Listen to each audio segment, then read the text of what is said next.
Type करते हैं kindly. Okay, आज हम देखेंगे आर्टिफिशियल न्यूरल नेटवर्क। तो आप में से कोई बताना चाहेगा कि क्या होता है आर्टिफिशियल न्यूरल नेटवर्क? किसी को आइडिया हो?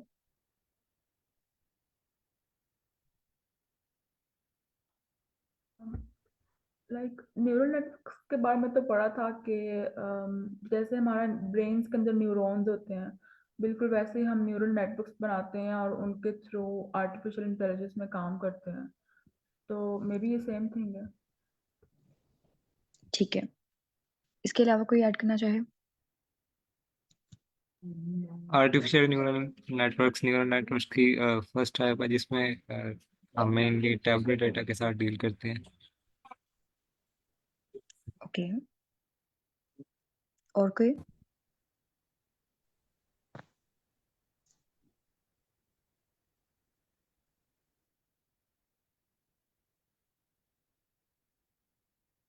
ओके, फिर हम स्टार्ट करते हैं।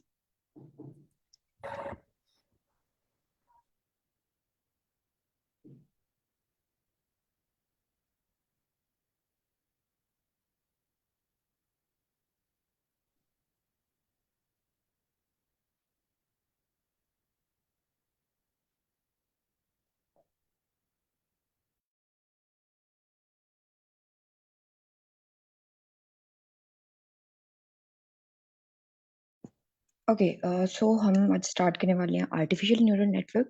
तो बेसिकली क्या है, सिंपल वही स्टोरीज जहाँ से हमारी डीप लर्निंग शुरू होती है। वो यही है कि जो ह्यूमन ब्रेन है, हमने उसको कॉपी करने की सोची कि अगर ह्यूमन ब्रेन के अंदर न्यूरॉन्स हैं जो कि आपस में कह लें कि इंटरेक्ट करते हैं, इंफॉर्मेशन डिलीवर करके एक दूसरे में एक दूसरे के साथ, तो अगर वो हमारे पास एक स्पेसिफिक आउटपुट लेके आ सकते हैं तो क्यों ना उसे रेप्लिकेट किया जाए उसी सिस्टम को। और उसे रेप्लिकेट करके हम इस तरह का सिस्टम बनाएं कि हमारे पास एक इनपुट हो, उस इनपुट को प्रोसेस किया जाए और प्रोसेस करने के बाद हमें आउटपुट दे दी जाए। और जैसे कि हमारे एक पार्टिसिपेंट ने बताया कि ये कह लें कि न्यूरल नेटवर्क का सबसे बेसिक कंसेप्ट है। मतलब हमारे पास जो कन्वोल्यूशनल न्यूरल नेटवर्क है या फिर आरएनएन है, ये सारी चीज़ें थोड़ी कॉम्प्लिकेटेड हो जाती हैं। मतलब अगर हम स्टार्ट लेना चाह रहे हैं तो एएनएन स्टार्ट है हमारा। ओके, अब एएनएन में होता क्या है, हम सिंपली आज जो देखेंगे वो ये देखेंगे कि एएनएन का कह लें कि स्ट्रक्चर क्या होता है। उसके बाद इसमें जो बेसिक कॉन्सेप्ट्स यूज हुए हैं, जो हमारे पास टर्मिनोलॉजीज हैं, उन्हें देखेंगे। चलें स्टार्ट करते हैं। ओके, सबसे पहले तो जैसे कि आप सबको पता है, हमारे पास let me annotate it. Okay, first of all जो बात है वो अगर आर्टिफिशियल न्यूरल नेटवर्क की करें तो artificial simply we all know कि आर्टिफिशियल का क्या मतलब है यहाँ पे। मतलब जो चीज़ नेचुरल है, ह्यूमंस से उनकी थिंकिंग की एबिलिटी या उनकी परफॉर्म करने की एबिलिटी जो है वो नेचुरल है। बट हम इसे रेप्लिकेट कर रहे हैं, हम मशीनरी के अंदर ये चीज़ लेके आ रहे हैं जो कि नेचुरली ऐसा काम नहीं कर सकती। That's why it's artificial. और न्यूरल नेटवर्क के लिए अब इसका वर्ड यूज करने की रीजन क्या थी कि हम एक कह लें कि पूरा एक नेटवर्क बना रहे हैं। और वो नेटवर्क किस तरह से बन रहा है, वो बिल्कुल हम कॉपी कर रहे हैं ब्रेन को। लेट्स से हम न्यूरॉन्स बना रहे हैं और उन्हें जब हम आपस में कनेक्ट कर रहे हैं तो हम कह रहे हैं कि हमारे पास ये एक न्यूरल नेटवर्क बन गया। That's why it's named as neural network.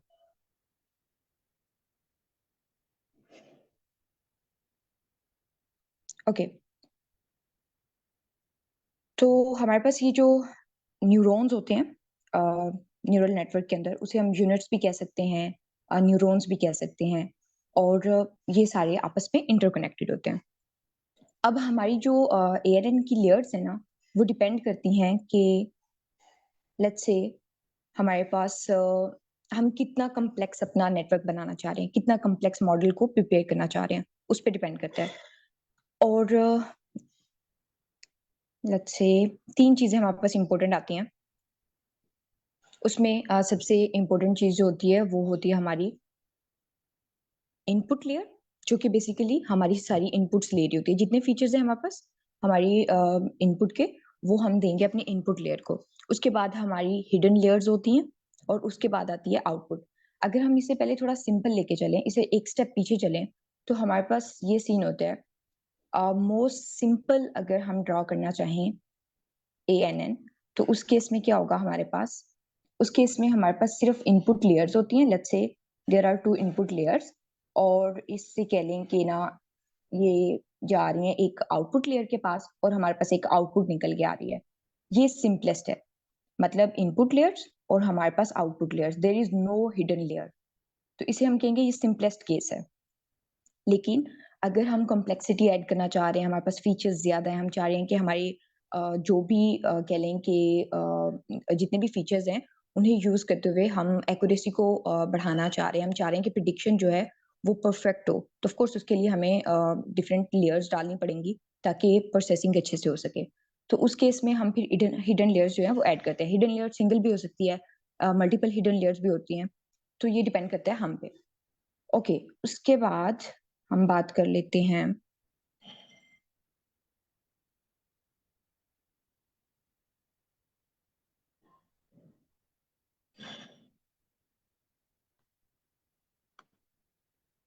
Okay, और यहाँ पे इन्होंने कंपेयर किया सिंपली आर्टिफिशियल न्यूरॉन्स को और बायोलॉजिकल न्यूरॉन्स को। आप में से कम ही लोग होंगे बायोलॉजी के, लेकिन मैं थोड़ा सा आपको आइडिया दे देती हूँ कि हमारे पास जो बायोलॉजी होती है, बायोलॉजी के अंदर कुछ इस तरह से न्यूरॉन्स बने होते हैं, उनका स्ट्रक्चर कुछ इस तरह से होता है।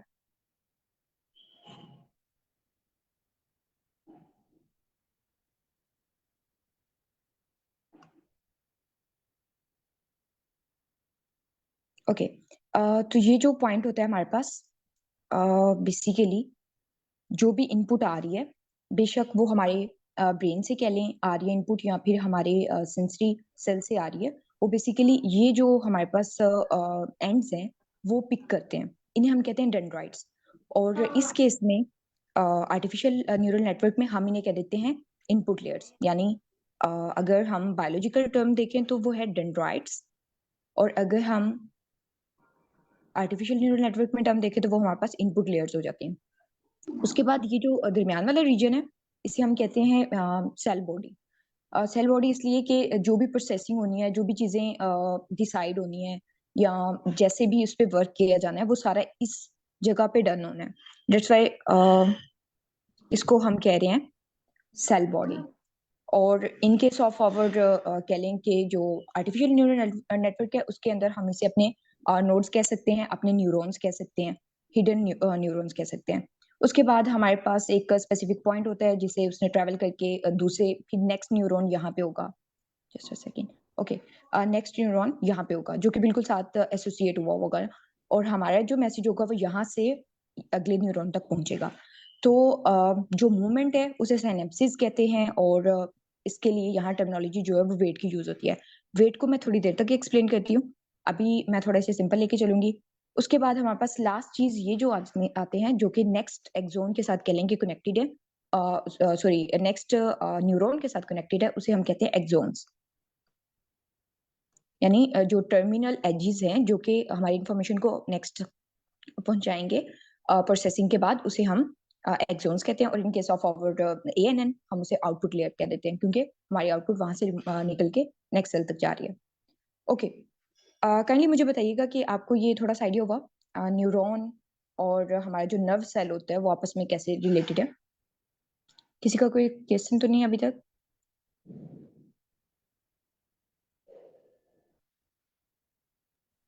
नो, अभी क्वेश्चन। ओके, अच्छा, अब एक और इम्पोर्टेंट पॉइंट, मैंने आपको लेयर्स तो बता दी कि हमारे पास कौन कौन सी लेयर्स होती हैं, और होप्स हो कि आपको ये बात समझ भी आ गई है। लेकिन अब हम थोड़ा कॉम्प्लिकेटेड चीज की तरफ जाते हैं कि हमारे पास उन लेयर्स के अंदर क्या चीजें होती हैं या किन बेसिस पे हम वर्किंग करते हैं। ओके, तो सबसे मेन जो बात आती है वो आती है, लेट्स से हमारे पास है ये हिडन लेयर्स, ओ सॉरी इनपुट लेयर्स हमारे पास हैं। लेट्स से मेरे पास 4 इनपुट लेयर्स थी। अब मैंने जो अपने इनपुट फीचर्स हैं वो इन्हें देने हैं, इन इनपुट लेयर्स को। लेट्स से मेरे पास जो फीचर्स हैं उनका मैं नेम रख लेती हूँ x1, x2, x3, x4।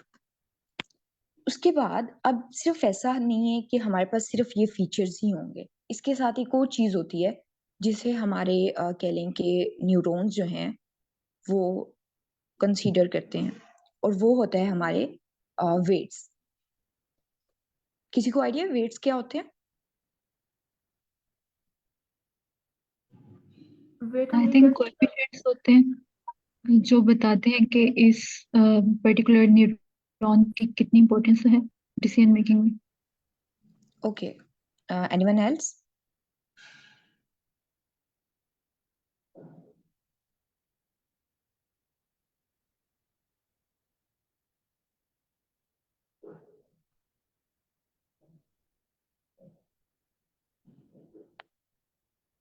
Okay, चलें वेट्स पे बात करते हैं। जैसे कि आई थिंक हिजाब आपने आंसर किया अभी,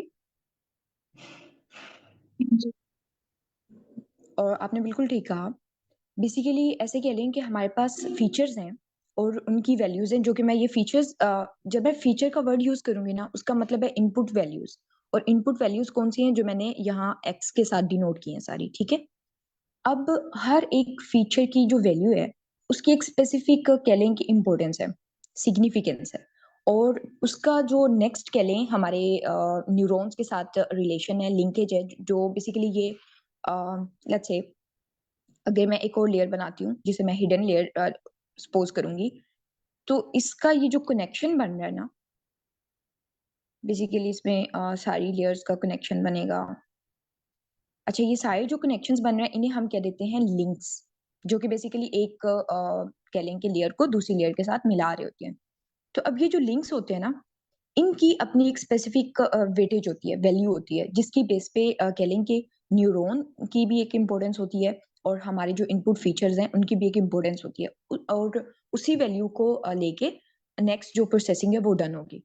अब अगर हम सबसे पहले देखें, तो हमारे पास एक वेट होता है जो कि इस पॉइंट पे असाइन किया जाता है। लेट्स से अगर मेरे पास x1 है, तो इसका जो वेट है वो मैं w1 कह देती हूँ, x2 का वेट w2 कह देती हूँ, और x3 का वेट w3, इसी तरह x4 का w4 कह देती हूँ। ये मैंने सारे वेट असाइन कर दिए। अब प्रोसेसिंग किस तरह से होगी? प्रोसेसिंग कुछ इस तरह से होगी कि सबसे पहले हमारे ये जो वेट है ना, ये हमारे फीचर्स के साथ मल्टीप्लाई होंगे। लेट्स से कुछ इस तरह से सीन बनेगा, x1 मल्टीप्लाइड बाय w1, यानी हमारा फीचर की जो वैल्यू आई है एज एन इनपुट, उसके साथ उसकी जो इम्पोर्टेंस या सिग्निफिकेंस या फिर कह लें उसकी वेटेज है, वो हम मल्टीप्लाई करेंगे। अब इन सब वैल्यूज को आपस में मल्टीप्लाई करने के बाद हम क्या करेंगे कि इन्हें, जैसे हम x4 w4 तक चले गए, इन सबको आपस में करेंगे ऐड, ठीक है। अब इस सब को आपस में ऐड करने के बाद हम उसे कह लें कि नेक्स्ट न्यूरॉन को देंगे और उस पे कोई एक्टिवेशन फंक्शन लगाएंगे। अब एक्टिवेशन फंक्शन की अलग ही स्टोरी है, वो हम थोड़ी देर तक स्टार्ट करते हैं।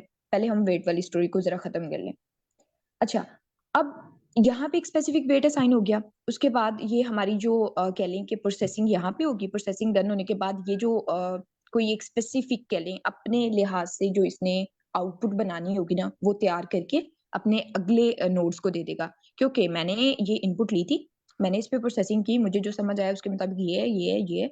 अब आप इस इनपुट को देख लें, क्योंकि ये अब जो प्रोवाइड कर रहा है नेक्स्ट नोड की, वो तो इनपुट ये होगी ना, तो वो उसे प्रोवाइड करेगा, साथ में इसकी फिर एक वेटेज होगी, और हम उस वेटेज पे सारी प्रोसेसिंग कर रहे होंगे, सारी चीजें इस तरह से चल रही होंगी। ओके, अच्छा, अब इस वेटेज जो कि हमने इन सब पैरामीटर्स को दी हुई है, इसके अलावा एक और वेटेज भी होती है। किसी को आइडिया है उसके बारे में? ये तो हमने सारे फीचर्स को वेटेज दी हुई है ना, इसके अलावा एक टर्मिनोलॉजी यूज होती है बायस की। किसी को आइडिया है बायस क्या होता है, या बायस? ओके, कोई बताना चाहेगा? प्लीज थोड़ा कंट्रीब्यूट करें ताकि मुझे भी आइडिया हो कि आपको समझ आ रही है कि नहीं आ रही। बायस अगर वैसे हम कहें तो मुझे लगता है कि वो जो वाई इंटरसेप्ट होता है ना, उसको हम बायस कहते हैं। तो मे बी यहाँ पर बाय भी, इंटरसेप्ट? यस, लाइक ओके, उस पॉइंट पर जहाँ पर लाइन वाई एक्स को कट करती है, बट यहाँ पर उसका लाइक उसका मीनिंग सिमिलर होगा, बट उसका मे बी किसी और तरह से वो आए यहाँ पर। आप कौन से कॉन्टेक्स्ट में बात कर रही हैं कि वाई इंटरसेप्ट को हम बायस कहते हैं? मतलब किस चीज के लिहाज से कह रही हैं ये आप? लाइक जो लीनियर रिग्रेशन का मॉडल होता है ना, उसमें हम बिल्कुल सिमिलरली हम वेट्स देते हैं और बायस देते हैं। तो जो बायस होता है ओके, वो हमारे पास वाई इंटरसेप्ट बनता है। ठीक है, एनीवन एल्स? मैं थोड़ा सा कंट्रीब्यूट करूंगी इसमें कि बायस टर्म जो हमारे पास होता है वो होता है हाइपर पैरामीटर, जो पहले से ही ना जी, ट्रेंड होता है, उसको ट्रेनिंग की जरूरत नहीं होती। हाइपर पैरामीटर होता है बायस टर्म, जो कि हर वेट के साथ एसोसिएट होता है। ओके इसमें इनपुट के साथ भी एसोसिएट होगा, हिडन लेयर के साथ भी एसोसिएट होगा, फिर जो हमारी आउटपुट लेगी उसके साथ भी एसोसिएट होगा। ओके, और कोई बताना चाहे?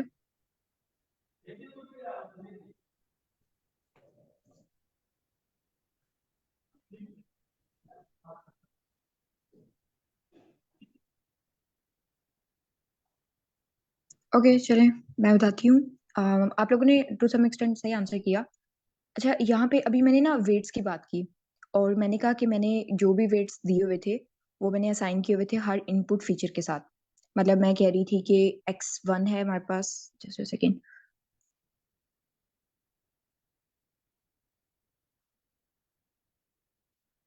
ओके, मैं कह रही थी कि x1 है हमारे पास, तो उसका वेट था w1, इसी तरह से बाकी इनपुट फीचर्स के स्पेसिफिक वेट्स थे। इस वेटेज के अलावा एक और स्पेसिफिक वेट होता है जिसे हम बायस कह देते हैं। बायस भी बेसिकली एक वेट है, लेकिन किस चीज का वेट होगा वो? Any idea? क्योंकि इनपुट फीचर्स तो सारे हमने पूरे कर लिए, आई और थिंक उनको मैम हिडन लेयर्स का कितनी डेंस है मेरे ओके ख्याल से। ठीक है। अच्छा, मैं थोड़ा सा और गेस दे देती हूँ कि ये हम जो कह रहे हैं ना, ये हम बिल्कुल इनिशियल पॉइंट पे कह रहे हैं। मतलब जब हम अपने इनपुट फीचर्स को देख रहे हैं, या फिर अभी हम मतलब हिडन लेयर्स की तरफ नहीं गए। क्या चीज हो सकती है? ये भी एक वेट है, किस चीज का वेट हो सकता है? क्योंकि फीचर्स तो मैंने पूरे कर दिए कि उसके साथ एसोसिएटेड है उनके weights, specific weights. Okay, ma'am ये इसके जी, एरर का वेट होगा, जो एरर हम देखेंगे कंप्यूट करने के एरर बाद। का, ओके, मतलब किस सेंस में आप कहना चाह रहे हैं एरर का वेट? कि मतलब एरर्स लाइक के जो हमने साथ? जी हमने जो भी एजम्पशंस की करेंगे, हमने क्योंकि बाद में वेट्स को अपडेट करना है, तो उसको आई गेस उसको देखने के लिए ओके कि कितना। ठीक है, चलें। अच्छा, इस पॉइंट पे हम ये जो बायस है ये खुद से वैल्यू लेके आते हैं। ओके, सो बेसिकली मैंने कहा कि जितने फीचर्स हैं, लेट्स सपोज मेरे पास 100 फीचर्स थे, तो x1 से लेके x100 तक मैंने बात की, और इसी तरह मेरे वेट्स भी जो होंगे वो w100 तक चले जाएंगे। लेकिन दूसरी तरफ मैं क्या कर रही हूँ, मैं एक x नॉट, ये कोई फीचर नहीं है, मैं सिर्फ इसे इंट्रोड्यूस करवा रही हूँ। और मैं कह लें कि सपोज ये कर रही हूँ कि x नॉट जो है वो बराबर है 1 के। ये कोई इनपुट फीचर नहीं था जो मुझे गिवन था, लेकिन स्टिल मैंने खुद से एज्यूम किया कि मेरे पास एक फीचर है एक्स नॉट, और उसकी जो वैल्यू है, मतलब लेट्स सपोज जब मैं x1 की बात कर रही हूँ ना, तो जब ये इनपुट के तौर पे आएगा x1 नहीं होगा, ये कोई एक स्पेसिफिक इसकी वैल्यू होगी। लेट्स सपोज इसकी वैल्यू 90 है, नेक्स्ट जो है उसकी वैल्यू 30 है, इस तरह से इनकी वैल्यूज होंगे, मे बी -1 है, कुछ इस तरह से ना। इसी तरह मैंने सपोज कर लिया कि मेरे पास एक फीचर है एक्स नॉट, और उसे मैं जो है वो 1 एज्यूम कर रही हूँ, और उसके साथ जो मैं एसोसिएट कर रही हूँ वेट, उसे मैं कह रही हूँ अपनी बायस। सब मुझे बताइएगा, आपको इस बात की समझ आई है? मैं मेरे ख्याल से ये कांस्टेंट फंक्शन फिर अपने तरफ से अज्यूम करना है जो एक्स नॉट है, एक कांस्टेंट जी, वैल्यू। यस, मतलब ये हमेशा 1 हम एज्यूम करेंगे कि कोई भी ऐसा फीचर जिसकी वैल्यू 1 है, और उसको मैं एक बायस दे रहा हूँ। अब पता है ये मैं क्यों कह रही हूँ कि बायस हमेशा जो वैल्यू रखनी है वो 1 रखनी है? इसकी रीजन अभी मैं आपको बताती हूँ। कि मैंने अभी कहा कि आपने बेसिकली सम लेना है, इन दो सब वैल्यूज को आपस में मल्टीप्लाई करके देन सम लेना है। तो हम इसे सिंपली अगर मैथ की फॉर्म में लिखें तो हम सिंपली ऐसे लिख सकते हैं, WI मतलब आई, और यहाँ पे हम लिख सकते हैं i is equal to, I think so, N m में अगर तो m तक जाना है उसने। तो ये एक मैथ की इक्वेशन है, इसके मुताबिक ये है कि i जो है वो एक वेरिएबल है जिसे हम चेंज कर रहे हैं हर दफा। और वो क्या होगा कि फर्स्ट टाइम जो है वो is equal to maybe 1 होता है, कुछ ऐसे करके लिखते हैं हम समेशन को। ओके, तो फर्स्ट टाइम ये 1 है, ये भी 1 होगा, देन सेकंड 2 3, और ये कहाँ तक जाएगा, ये m तक जाएगा। तो इन सब वैल्यूज को आपस में मल्टीप्लाई करने के बाद हमने उनकी समेशन लेनी है, यानी उनका सम लेना है। लेट्स सपोज मैंने इन सब वैल्यूज को सम किया, मेरे पास एक आंसर आ गया 200। लेट्स से इसके अंदर मैंने बायस को ऐड करना है। बायस क्या? वो एक स्पेसिफिक फीचर का वेट जो कि मैंने एज्यूम किया हुआ है। अब यहाँ पे अगर मैं बाकियों को कह लें कि फीचर्स को वेट के साथ मल्टीप्लाई करने की बात कर रही हूँ, तो यहाँ पे भी तो मुझे इसकी वैल्यू को मल्टीप्लाई करना पड़ेगा ना, बायस को, एक्स नॉट को बायस के साथ। तो लेट्स सपोज अगर मैं एक्स नॉट को एज्यूम करती 0, तो ये तो बायस 0 हो जाना था बाय डिफॉल्ट ना, मतलब किसी भी नंबर को अगर 0 से मल्टीप्लाई करेंगे तो वो 0 हो जाएगा। अगर मैं किसी और वैल्यू से मल्टीप्लाई करती तो मेरी बायस जो है वो चेंज हो सकती थी। लेकिन लेट्स सपोज अगर मुझे बायस की वैल्यू वही चाहिए जो मैंने एज्यूम की हुई है 5, तो अगर इस केस में मैं 5 को मल्टीप्लाई कर भी देती हूँ तो वो मेरा जो वैल्यू है हमेशा वो 5 ही रहेगी, वो चेंज नहीं होगी। That's why I am saying कि जब भी हम एज्यूम करेंगे हम एक्स नॉट को 1 एज्यूम करेंगे और हम कह देंगे कि एक्स नॉट फीचर था एक, और उसके जो वेटेज थी उसे मैंने बायस कह दिया, और जिस तरह मैं इसके वेट्स को डील कर रहा हूँ या कर रही हूँ उसी तरह मैं इस बायस को भी डील करूंगी। सबको समझ आई इस बात की?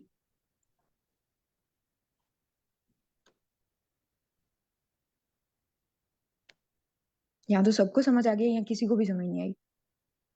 मैम ये तो समझ आ गया, लेकिन हम ये बायस की वैल्यू और एक्स नॉट फीचर्स हम ये अज्यूम ही क्यों करते हैं? ओके, इसकी भी रीजंस है। अच्छा चले सबसे एक मैं अभी अभी के लिए मैं एक ही रीजन बता देती हूँ, बाकी मैं नेक्स्ट चलती हूँ फ्लो के साथ, तो फिर आपको बताती हूँ। लेट्स सपोज हमारे पास कुछ इस तरह से सिचुएशन हुई कि ना मेरे पास सिर्फ 2 फीचर्स थे, x1 और x2, और ना किसी वजह से दोनों फीचर्स की जो मुझे वैल्यू मिली वो 0 मिली। अब मैंने क्या किया कि मेरे पास स्पेसिफिक वेट्स की वैल्यू थी, W1 इज इक्वल टू कह लें कि 3, और W2 जो था वो let's suppose is equal to maybe नहीं ओके मे बी 5 कर लेते हैं। ओके उसके बाद ये लेयर्स थी, इनपुट लेयर्स जहाँ पे उन्होंने जाना था। अब मुझे काइंडली ये बताएं कि अगर मैं एक फीचर की वैल्यू 0 दे रही हूँ तो वो जब अपने वेट के साथ मल्टीप्लाई होगा तो क्या आंसर आएगा? हम डेफिनेटली 0 ही आएगा। 0 आएगा। 0 + 0 क्या आंसर आएगा? 0। यस 0। और अगर मैं एक्टिवेशन फंक्शन लगा लेती हूँ लेट्स सपोज, और फिर भी मेरी जो आउटपुट आती है एटलीस्ट एंड पे जाके वो 0 आउटपुट आती है। मे बी मेरे पास ऐसा फीचर एग्जिस्ट करता हो जिसकी वैल्यू यहाँ पे तो 0 हो बट यहाँ पे वो 0 ना हो, मतलब ऐसे कह लें कि ये फीचर्स एक कार के थे, वैल्यूज थी, ठीक है, तो यहाँ पे प्रिडिक्शन में कार आनी चाहिए थी, यानी उसकी वैल्यू आनी चाहिए थी एक प्रिडिक्टेड वैल्यू, तो वो नहीं आ पाएगी ना। तो इस तरह से मेरा जो कह लें कि पूरी प्रोसेसिंग है वो खराब हो जाएगी। इन केस अगर मैंने यहाँ पे एक बायस रखी हुई है जिसकी वैल्यू 3 2 1 या नॉन जीरो नंबर है, कुछ भी वट एवर, माइनस में भी वैल्यू हो सकती है, उसकी वजह से मेरे एट द एंड पॉइंट पे जो वैल्यू है वो कभी भी 0 नहीं आएगी। यानी इनपुट फीचर्स सारे के सारे 0 हों, still I will get something in my output, मतलब 0 फीचर्स के बाद 0 आउटपुट नहीं मिलेगी। आप लोगों को इस पॉइंट की समझ आई? हाँ जी आगे। एक रीजन ये, और दूसरी रीजन ये भी होती है कि हमने एक्यूरेसी वगैरह को डील करना होता है, और वो बहुत लंबी स्टोरी है, मेरा नहीं ख्याल कि अभी मुझे स्टार्ट करनी चाहिए। अभी मैं थोड़ी सी एक्टिवेशन फंक्शन और बाकी बातें बताती हूँ आपको, फिर उसके बाद ये डिटेल बताती हूँ। अच्छा मैंने आपको वेट्स के बारे में तो बता दिया, कोई मुझे ये बताएगा कि वेट्स कहाँ से आते हैं? मतलब किसी ने अगर डीप लर्निंग पे काम किया हो तो क्या हमारे पास प्रोजेक्ट के शुरू में लिखा होता है कि फलां वेट इतना लेना है, फलां वेट इतना लेना है, या फिर कोई मैम स्ट्रिक्ट रूल है? वेट्स खुद से अज्यूम करते हैं हम ओके until हम अपनी टारगेटेड आउटपुट तक ना पहुंचे। Okay that's great. Okay so basically यही आंसर है। हम सबसे पहले जब हमने कह लेंगे वर्क स्टार्ट करना होता है तो हम एज्यूम करते हैं, हम रैंडम नंबर्स लेते हैं और उन्हें एज अ वेट असाइन कर देते हैं, ठीक है। उसके बाद आफ्टर सम टाइम हम प्रोसेसिंग करते हैं और कहते हैं ना कि वक्त के साथ साथ चीज़ें जो हैं वो बेहतर होती हैं, बिल्कुल उसी तरह हम वर्किंग करते हैं और with the passage of time हम अपने वेट्स को जो है वो चेंज करते हैं। अब आप लोगों का यही नेक्स्ट सवाल होगा ऑफ कोर्स कि कैसे चेंज करते हैं, तो वो हम बात अभी करते हैं। और आफ्टर सम टाइम जब हम वेट्स को चेंज करते हैं तो वो अपनी एक कह लें कि आइडियल पोजीशन पे पहुंच जाते हैं, जिसे कह लें कि ऑप्टिमम पोजीशन पे पहुंच जाते हैं। और उस वेट को यूज करते हुए हम अपनी आइडियलाइज्ड या फिर कह लें कि जो हमें चाहिए होती है आउटपुट, वो हम अटेन कर सकते हैं। Okay, so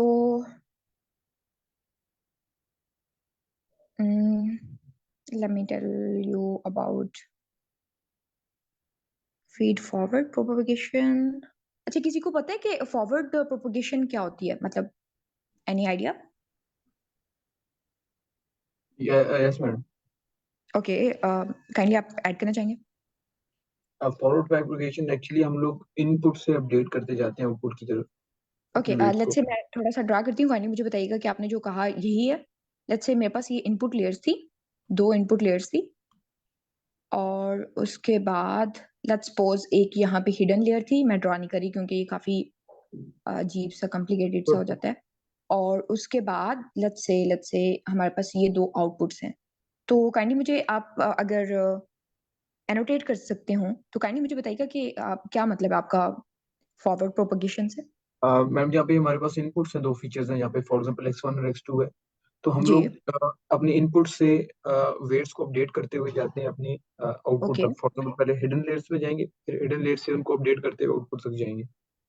okay. So basically आप ये कह रहे हैं कि हम कैलकुलेशन करते हैं, जो भी वट कैलकुलेशन यहाँ पे हो रही है, कैलकुलेशन करने के जी जी बाद ये चीजें जाती हैं हमारी इनपुट लेयर में, इनपुट लेयर के बाद ये चीजें जाती हैं हमारे हिडन लेयर में, हिडन लेयर से जी जो भी आउटपुट वगैरह आती है वो जाती है आउटपुट लेयर में, और देन हमारे पास एक स्पेसिफिक आउटपुट आ जाती है एट द एंड। ऐसे ही है? जी जी। This is forward propagation. सबको समझ आई है? मतलब एक स्पेसिफिक डायरेक्शन यानी कि सिंगल डायरेक्शन में सारी वर्किंग हो रही है, input, hidden, then output layer, and then of course हमारी आउटपुट होगी। क्लियर है सबको फॉरवर्ड प्रोपगेशन? जी मैम। ओके, सो मेरा नेक्स्ट क्वेश्चन है, क्योंकि अभी मैंने आपको बताया कि फॉरवर्ड प्रोपगेशन क्या होती है, तो आपको थोड़ा सा आइडिया तो होना चाहिए कि अगर मेरे पास एक कंसेप्ट हो जिसे मैं कहूँ बैक प्रोपगेशन, तो क्या ख्याल है वो क्या होगी? आउटपुट से इनपुट की तरफ।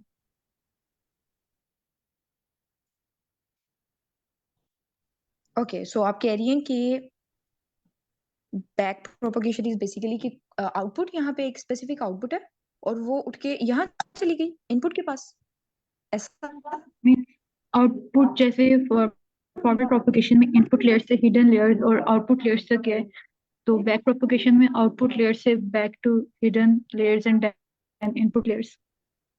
ओके, अच्छा, मुझे फिर एक बहुत इंपॉर्टेंट क्वेश्चन है यहाँ पे, सारे पार्टिसिपेंट्स गौर से सुने। यहाँ पे मेरे पास फीचर्स थे, लेट्स से मेरा एक काम था, मैंने ये कहा कि मैंने ऐसा एक कह लें कि न्यूरल नेटवर्क बनाना है जो कि बेसिकली रिकॉग्नाइज करे कि जो मैंने उसे पिक्चर दी है क्या वो रेड कलर है या नहीं है, ठीक है? सो बेसिकली मैंने उसे ये काम करवाना था। अब मेरा पर्पस ये था, मैंने उसे फीचर्स वगैरह जो भी थे वो दिए, अपना सारा नेटवर्क बना लिया, यहाँ पे मुझे पता चल गया कि वो था या नहीं था। अब मुझे काइंडली ये बताएं कि मैं इसे वापस क्यों लेके आना चाहूंगी, मतलब जो काम था मेरा वो तो हो गया, जो प्रॉब्लम थी वो तो मैंने सॉल्व कर लिया ना। तो क्या, मुझे समझ नहीं आई बैक प्रोपगेशन हम क्यों कर रहे हैं? एनीवन? मैडम उसकी एक्यूरेसी को बढ़ाने के लिए, किसकी एक्यूरेसी? जिसने प्रिडिक्शन की है। लेट्स से जो मैंने उसे पिक्चर दी, मतलब पहले मैंने उसे ट्रेनिंग डेटा सेट दिया हुआ था, ट्रेनिंग हो गई, उसके बाद आफ्टर सम टाइम मैंने चेक किया, एक पिक्चर मैंने उसे दी और वो वाकई ही रेड कलर था, ठीक है? मैंने उसे इनपुट दी, unseen data of course input दी मैंने, और मुझे आउटपुट में मिला, लेट्स से अभी मैं प्रिडिक्शन की बात कर रही हूँ, तो उसने जी कुछ जी इस तरह से प्रिडिक्ट किया, 80% उसने कह दिया कि आप जो कह रही हैं, मतलब आपने जो पिक्चर मुझे दी है वो मेरे मुताबिक 80% मुझे लगता है कि रेड कलर है। इज इट गुड और नॉट? मतलब क्या मुझे बैक प्रोपगेशन की तरफ जाना चाहिए कि नहीं जाना चाहिए?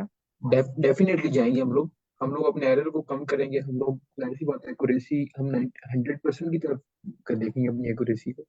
तो 80% पे हम रुकेंगे नहीं, अपने वेट्स को एडजस्ट करेंगे, दोबारा से अपडेट करेंगे, उसके बाद हम लोग उस एक्यूरेसी को बेहतर करेंगे। ओके, अच्छा, मुझे एक पॉइंट मैं आपको यहाँ क्लियर कर दूं। आपने बात ठीक किया, बिल्कुल ठीक किया, लेकिन मैं ये बताना चाहूंगी कि अगर एक मैंने पिक्चर दी और उसने प्रिडिक्शन की कि ये 80% ये चीज है या 70% ये चीज है, तो मैं ये नहीं कह सकती कि मेरे मॉडल की एक्यूरेसी 80% है। आपको बात समझ आ रही है? मतलब एक्यूरेसी जब हम जज करते हैं तो हम डिफरेंट मतलब काफी सारे डेटा सेट को यूज करते हैं और फिर उसे चेक करते हैं। अगर एक सिंगल कह लें कि मेरे पास इनपुट की उसने प्रिडिक्शन की है, it's a different thing, accuracy is a different thing. अच्छा, जो आपने कहा वो बिल्कुल ठीक है कि हम क्या करेंगे।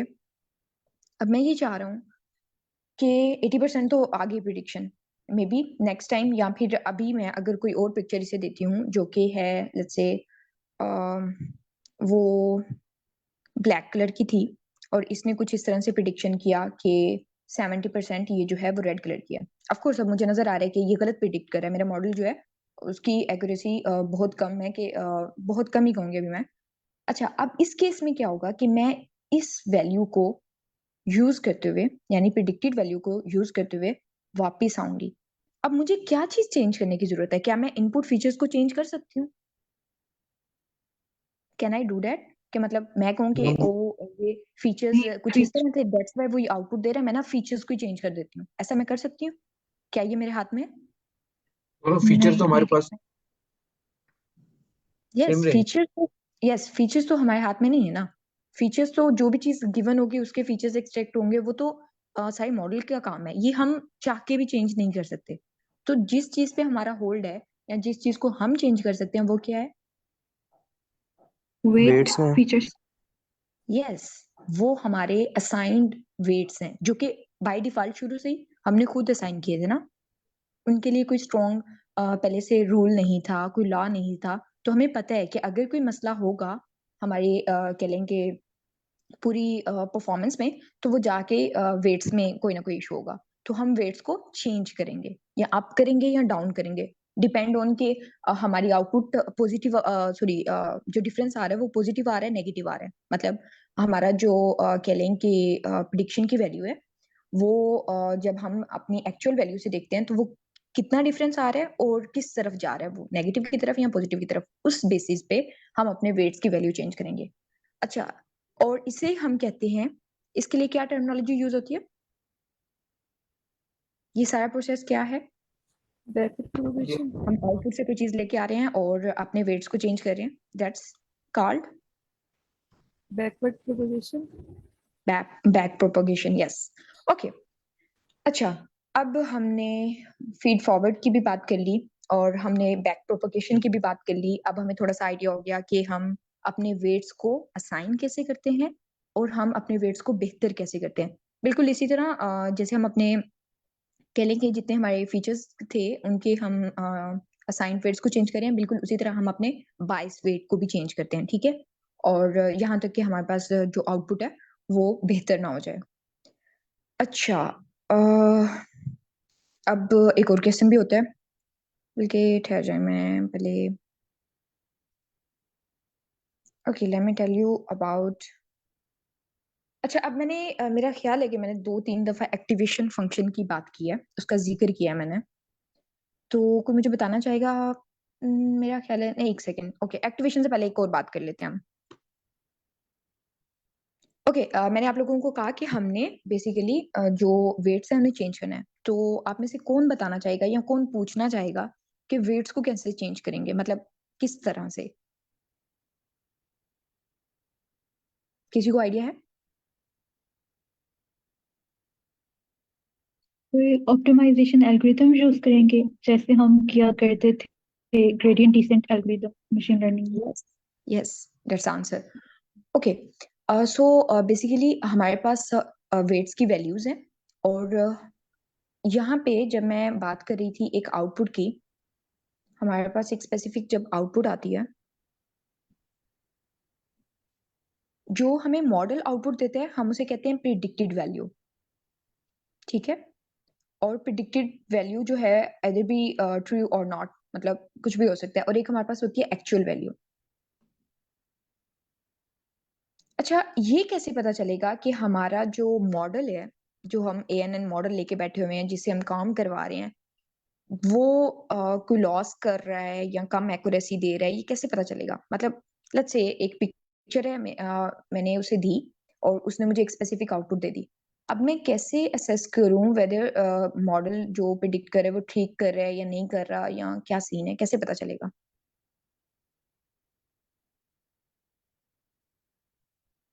लॉस फंक्शन से अगर मेजर एक्चुअल ओके, सो हम यहाँ से अगर सिंपल बात करना चाहें तो वो ये है कि हमारे पास एक्चुअल वैल्यू भी है, हमारे पास वो वैल्यू भी है जो मॉडल ने कही है। ये बिल्कुल इसी तरह है कि आप किसी से कह लें कि आपके पास आप किसी ने आप सॉरी आपने किसी का एग्जाम लिया और आपके पास पहले से की मौजूद है।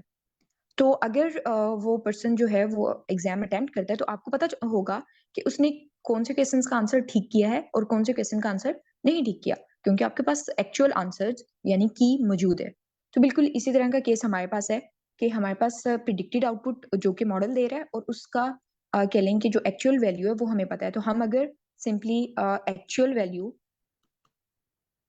में से माइनस कर दें प्रिडिक्टेड वैल्यू को, तो टू सम एक्सटेंट अभी के लिए मैं इसे सिंपल लेके चल रही हूँ कि हमारे पास ये लॉस होगा हमारा, ऐसे ही है। Yes ma'am. ओके, एरर का अच्छा सॉरी मैम, एरर मींस के एरर हो गया या एब्सोल्यूट एरर हो गया?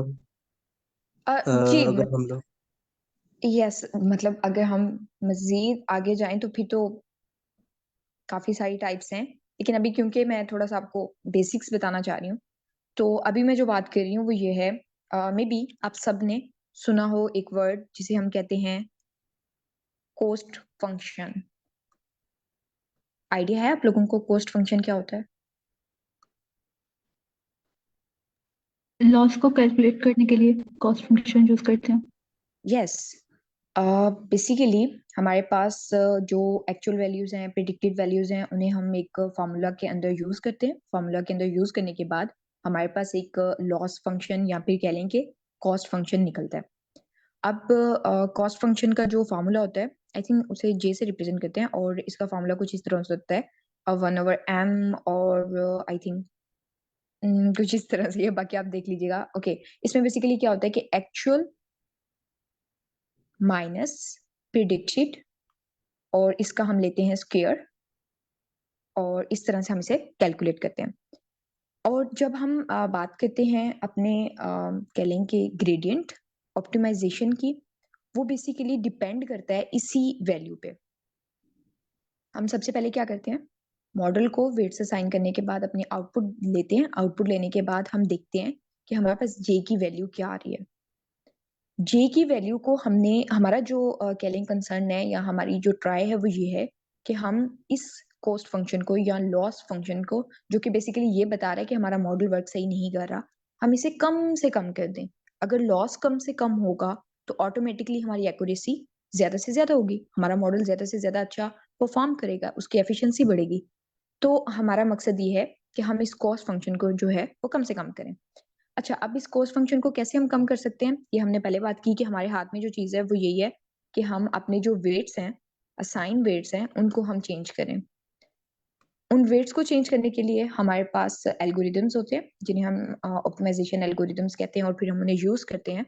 और यूज करने के बाद अपने वेट्स को इस तरह से चेंज करते हैं कि हमारा जो लॉस फंक्शन है वो कम से कम हो जाए, और जब ऑफ कोर्स लॉस फंक्शन कम होगा तो मॉडल अच्छा परफॉर्म करेगा।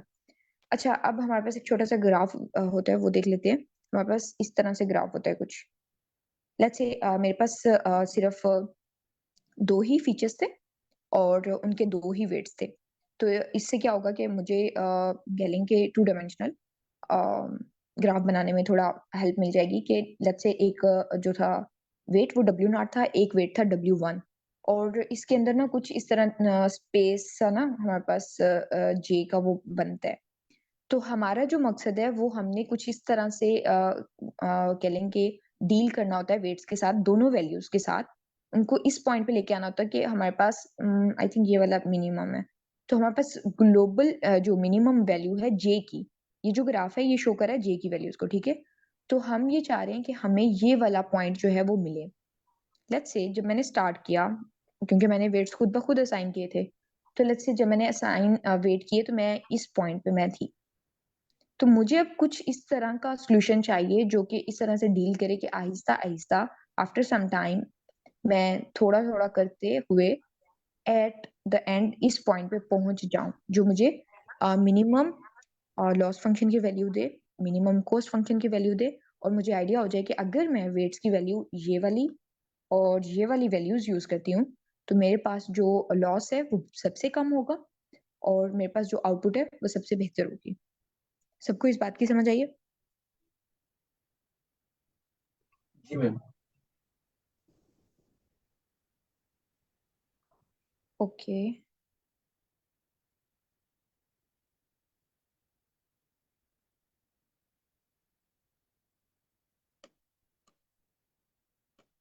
ओके, ये कुछ टाइप्स हैं आर्टिफिशियल न्यूरल नेटवर्क की, वो हम बाद में देखते हैं। और आई थिंक ये जो है ये हमें बाद में करना चाहिए क्योंकि इसमें थोड़ी कैलकुलेशंस हैं। ओके, बेसिकली इसमें वो सारी बातें जो कि मैंने आपको बताई, जैसे कि हमारे पास एल्गोरिदम वर्क कैसे करता है, अगर इस चीज को हम देखें तो ये बिल्कुल वही चीजें बता रहे हैं कि आपने पैरामीटर्स को इनिशियलाइज किया हुआ है रैंडम वैल्यूज के साथ। उसके बाद आपने विद रिस्पेक्ट ऑफ पैरामीटर्स उसका ग्रेडियंट कैलकुलेट करना है, और अपोजिट डायरेक्शन में, मतलब ग्रेडियंट की जो भी वैल्यू आएगी वो मतलब जो भी वैल्यू होगी, लेट्स से जे की एक स्पेसिफिक वैल्यू आई है, जे जो है वो बराबर है एक्स के, तो मैं एक्स की तरफ मूव नहीं करूंगी, मैं उसके साथ माइनस एक्स करके उसके अपोजिट डायरेक्शन में मूव करूंगी। मतलब कह लें कि जे मुझे बता रहा है, जे तो है कोस्ट फंक्शन ना, तो वो बेसिकली ये बताएगा कि मैक्सिमम किधर को जा रहा है ना वो फंक्शन। तो मुझे ये चाहिए कि मैं मैक्सिमम की तरफ नहीं जाना, मुझे मिनिमम की तरफ जाना है, ताकि मेरा लॉस कम से कम हो और जो मॉडल है वो सही से प्रिडिक्ट करे। दैट्स व्हाई नेगेटिव का साइन लगेगा और आप उसके अपोजिट डायरेक्शन में जाएंगे और उस पॉइंट को ढूंढेंगे जहां पे हमारा लॉस सबसे कम हो जाता है उन वेट्स की स्पेसिफिक वैल्यू पे, ठीक है। और उसके बाद अच्छा, अगर हम देख लें हमारे पास आर्टिफिशियल न्यूरल नेटवर्क की टाइप्स हैं। मैंने जैसे कि स्टार्ट में कहा कि बेसिकली आर्टिफिशियल न्यूरल नेटवर्क जो है वो हमारे पास बहुत बेसिक स्टार्ट है, और इसके बाद जो दूसरे न्यूरल नेटवर्क्स हैं वो बेसिकली इसी की एडवांसमेंट्स कह लें। तो हमारे पास फीड फॉरवर्ड न्यूरल नेटवर्क है। फीड फॉरवर्ड के बारे में मैंने आपको पहले बताया कि अगर हमारे पास फॉरवर्ड प्रोपोगेशन हो रही है, कोई ऐसा न्यूरल नेटवर्क जिसके अंदर सिर्फ फॉरवर्ड प्रोपोगेशन होगी, हम उसे कहेंगे फीड फॉरवर्ड न्यूरल नेटवर्क, यानी उसमें बैक प्रोपोगेशन एग्जिस्ट नहीं करेगी। और हमारे पास कन्वोल्यूशनल न्यूरल नेटवर्क आता है, और कन्वोल्यूशनल न्यूरल नेटवर्क का हमें पता है कि वो बेसिकली इमेजेस के साथ डील करने के लिए है, और इसे हम इंशाल्लाह डिटेल में भी देखेंगे। और इसमें कुछ स्पेसिफिक लेयर्स और भी लग रही होती हैं, जैसे कि मैक्स पुलिंग और पैडिंग वगैरह की लेयर्स लग रही होती है। तो ये सारी चीजें जब आप CNN को देखेंगे आपको समझ आएगी वहां पे। उसके बाद हमारे पास RNN है। RNN बेसिकली, RNN में कह लें कि थोड़ी सी एडवांसमेंट ये होती है हमारे पास कि जो प्रीवियस नोड्स हैं उनकी जो आउटपुट आती है उसे संभाल के रखा जाता है, किस्म का उसे कह लें कि इग्नोर नहीं किया जाता, उसी को दोबारा से यूज किया जाता है। और ये फिर हम ऐसे चीजों में यूज कर सकते हैं जिनमें हमें टाइम सीरीज टाइप चीज चाहिए होती है। लेट्स से अगर हम नेचुरल लैंग्वेज प्रोसेसिंग कर रहे हैं, एक इंसान जब बोल रहा होता है तो उसका पहला सेंटेंस दूसरे सेंटेंस के साथ इंटरकनेक्टेड होता है ना। तो इस चीज को डील करने के लिए या टाइम सीरीज इवेंट को डील करने के लिए, जैसे कि स्टॉक मार्केट होती है उसके साथ, या कोई ऐसा इवेंट है जिसके अंदर टाइम रिलेट कर रहा है, तो उस केस में हम RNN को यूज करते हैं। अच्छा, अब सबसे इम्पोर्टेंट पॉइंट आज की क्लास का। ओके ओके, टाइम थोड़ा है हमारे पास, लेकिन चलें थोड़ी बहुत उसके बारे में बात करते हैं। मैंने आपको वेट्स के बारे में बता दिया, मैंने आपको लेयर्स के बारे में बता दिया, लेकिन एक बहुत इंपॉर्टेंट चीज थी जो कि कह लें कि जिसके बगैर न्यूरल नेटवर्क्स और इनकी सारी प्रोसेसिंग जो है वो ना होने के बराबर है, और उसे हम कहते हैं एक्टिवेशन फंक्शन।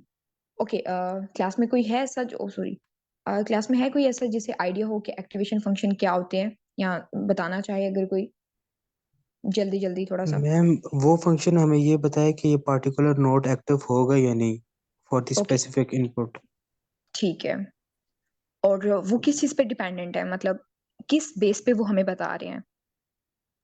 मैम कोई फंक्शन यूज कर लेंगे ना, जिस तरह के रेलू फंक्शन हो गया या सिग्माइड हो गया। नहीं वो ठीक है, वो मुझे आपकी सिग्माइड बात समझ आ गई।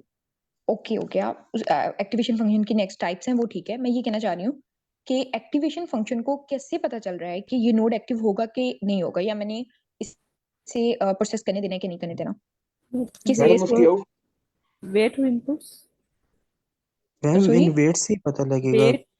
वेट और इनपुट्स की बेस पे। Okay okay okay. जी बेसिकली हम वेट्स और जो हमारे पास फीचर्स हैं उनको जब हम मल्टीप्लाई कर रहे हैं तो एक स्पेसिफिक वैल्यू आ रही है, तो उस बेस पे हम यानी उस वैल्यू के ऊपर हम एक्टिवेशन फंक्शन लगा रहे हैं, और फिर उसकी जो भी आउटपुट आएगी उसकी बेस पे हम कह लेंगे, डिसाइड करेंगे कि एक नोड ने वर्क करना है कि नहीं वर्क करना। ठीक है, तो इसे हम सिंपली कहते हैं एक्टिवेशन फंक्शन। अच्छा, एक और चीज भी इसमें आती है एक्टिवेशन फंक्शन में, वो बेसिकली कह लें कि नॉन लिनियरिटी आती है। नॉन लिनियरिटी अब क्या है, लेट्स से अगर मैं आपको एक छोटी सी एग्जांपल दूं, मेरे पास एक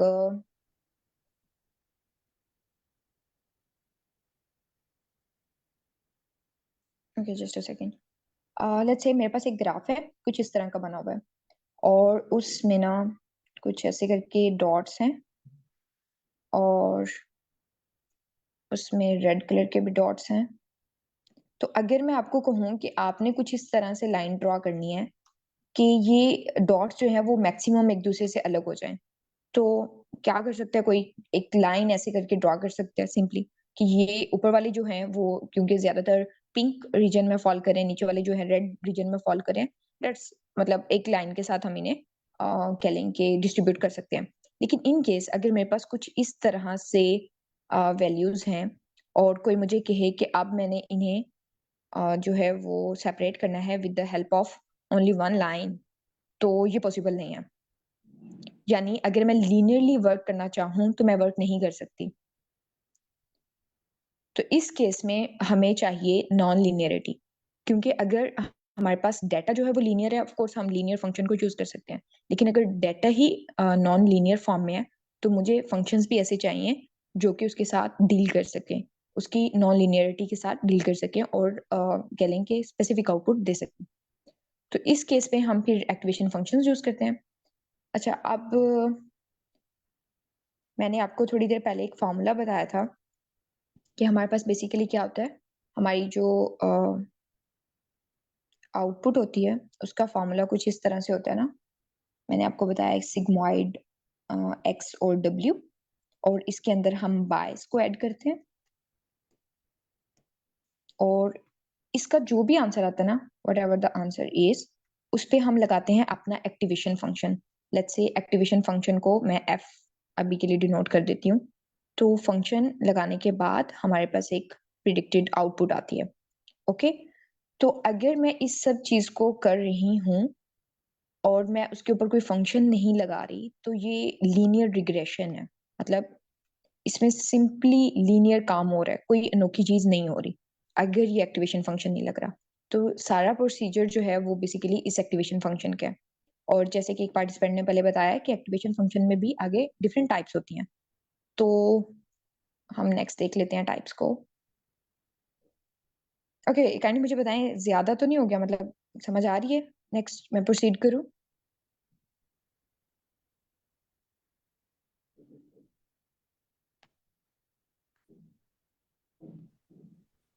मैम आप इसके फंक्शन बताएंगे आगे, टाइप्स हैं आगे। जी, एक्टिवेशन फंक्शंस की टाइप्स